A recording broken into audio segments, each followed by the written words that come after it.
মস্ত বড় রাক্ষুসে মাছ। Hello hello hello, কে কোথায় আছো? তাড়াতাড়ি চলে এসো। তো আজকে সকালেই একটা ছবি পোস্ট করেছিলাম, তাতে দেখলাম অনেক ইনকোয়ারি এসছে এই মাছটা নিয়ে। সত্যি কথা বলতে আমি ভাবতে পারিনি যে এই মাছটা নিয়ে এত সকলের আগ্রহ হবে বা পোস্টটা এত সকলের ভালো লাগবে।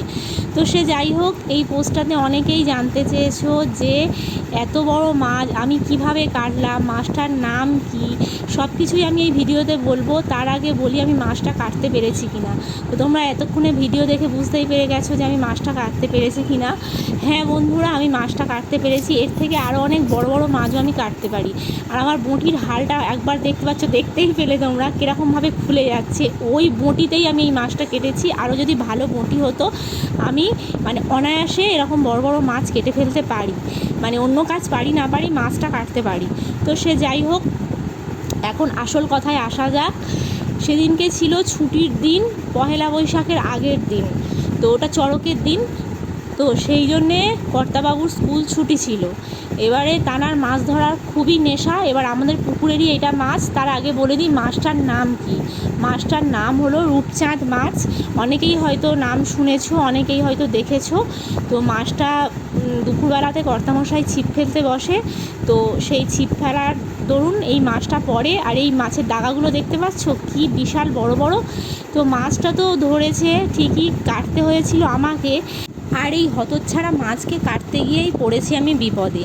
বিপদ বলতে কোনো রকমে তো ওই খারাপ বঁটি দিয়ে মাছটাকে কেটে উদ্ধার করলাম। ভালো বঁটি হলে না অতটা কষ্ট হয় না। ওটা বঁটিটা খুবই খারাপ ছিল, ওটা বারবার ফলস খেয়ে খুলে যাচ্ছিলো। ওই জন্য আমার একটু কষ্টই হয়েছে। সে যাই হোক, পুকুরের মাছ কর্তা ধরেছে, একটু মহা আনন্দে কেটেও ফেলেছি। কষ্ট হয়েছে তাতে আমার দুঃখ নেই, কিন্তু আমার আসল কষ্ট হয়েছে চড়ক। সেদিনকে ছিল চড়ক। আর আমাদের কালীনগরের ওই যে রাখাল ঠাকুরতলায় যে চড়ক হয়েছে, সেই চড়কটা দেখতে যাওয়ার আমার খুবই ইচ্ছা ছিল। বিয়ে হয়েছে প্রায় 6 বছর, প্রায় কি আমার 6 বছর হয়ে গেছে। তো সেই 6 বছরের মধ্যে আমি আজ পর্যন্ত কোনোদিনও চড়ক দেখতে যাইনি, বা চড়ক দেখার সৌভাগ্য আমার হয়ে ওঠেনি। চড়ক ওই ভিডিওতে দেখেছি বা কেমন হয় দেখেছি, কিন্তু রিয়েল সামনাসামনি কোনো দিনই আমি চড়ক দেখিনি। আর এই মাছটা কাটতে গিয়েই তখন চড়কের ওই সময়টা পেরিয়ে গেছিলো, আর আমার চড়ক দেখা হয়নি। তো সে যাই হোক, মাছ তো কেটেও ফেলেছি, তোমরা দেখতে পাচ্ছ আমি ভেজেও ফেলেছি। তো মাছটা ভাজতে ভাজতে না বন্ধুরা তেলটা কমে গেছিলো। তারপরে ভাবলাম আবার হয়তো তেল দিতে হবে। তারপর ওই যে দেখলেন চর্বিগুলো, ওই চর্বিগুলো দিতে দেখলাম গল গল করে তেল বেরিয়ে গেল, আর আমার এক ফোঁটাও তেল দিতে হয়নি। তারপরে আস্তে আস্তে সব মাছগুলো ওই তেলেই ভাজা হয়ে গেছিলো।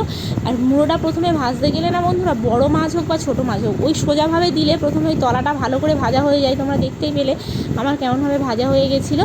তো ওইভাবে প্রথমে আমি তলাটা ভেজে নিই, তারপরে 4-5টা উল্টে উল্টে ভেজে নিলেই ব্যাস, বড় মুড়ো কি ছোটো মুড়ো কি চারিদিকটাই ভাজা হয় খুব ভালোভাবে। যেহেতু এটা ঝালের মাছ, তো কোনোভাবে এটা ঝোল চলে না, এটা ঝাল খেতেই বেশি ভালো লাগে। সেই জন্যই মাছ ভাজার তেলের মধ্যেই দিয়ে দিয়েছিলাম পেঁয়াজ আর কাঁচা লঙ্কা। সেটা ভালো করে ভাজা ভাজা হয়ে গেলে তাতে দিয়ে দিয়েছিলাম রসুন, এবং রসুনটাও একটু ভাজা হয়ে গেলে তার মধ্যে দিয়ে দেবো আদার পেস্টটা। আদার পেস্টটাও একটু ভালো করে নেড়ে চেড়ে তার মধ্যে নুন, লঙ্কা গুঁড়ো, হলুদ গুঁড়ো এগুলো সব দিয়ে দিতে হবে। তো যাই হোক, আমার কাছে টমেটো ছিল না। এই রান্নার জন্য টমেটো, ধনেপাতা মাস্ট, এগুলো হলে খুব ভালো জমে। তো যাই হোক, এই লঙ্কা গুঁড়ো, হলুদ গুঁড়ো, নুন দিয়ে ভালো করে নেড়ে চেড়ে যাতে না মশলাটা পুড়ে যায় সেদিকে খেয়াল রাখতে হবে। আমি ওই শিল ধোয়া জলটাও দিয়ে দিয়েছিলাম। শিল ধোয়া জলটা দিয়ে ভালো করে একটু কষিয়ে নিয়ে আর একটু ঝাল দিয়ে দিয়েছিলাম, যাতে ঝালের চাপটা বেশি হয়। এই মাছগুলো একটু ঝাল ঝাল খেতেই বেশি ভালো লাগে। তো দিয়ে ভালো করে মশলাটা কষে নেড়ে চেড়ে জল দিয়ে দিয়েছিলাম। এবার ওই জলটা ফুটে এলে আস্তে আস্তে তোমরা মাছ ভাজাগুলো দিয়ে দেবে। তো আর একটা কথা বলে রাখি, যিনি এই মাছটা ধরেছেন তিনি কিন্তু এইসব কিছুই মাছ খান না। দানার মাছ খাওয়া বলতে ইলিশ মাছ, পমফ্রেট, পোনা মাছ, এই ধরনের বাছা বাছা কিছু মাছ খায়। তো সে যাই হোক, সে ধরেছে, এটাই তার আনন্দ।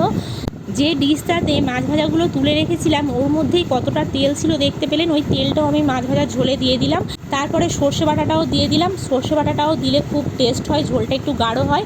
তো এই ছিল লাস্ট ঝোলের ফিনিশিং। খেতে খুব ভালো হয়েছিল। কেমন লাগলো ভিডিওটা অবশ্যই জানাবেন। আর কারোর যদি এরকম বড় মাছ কাটতে অসুবিধা হয় আমাকে ডাকবেন, আমি গিয়ে কেটে দিয়ে আসবো। টাটা বন্ধুরা।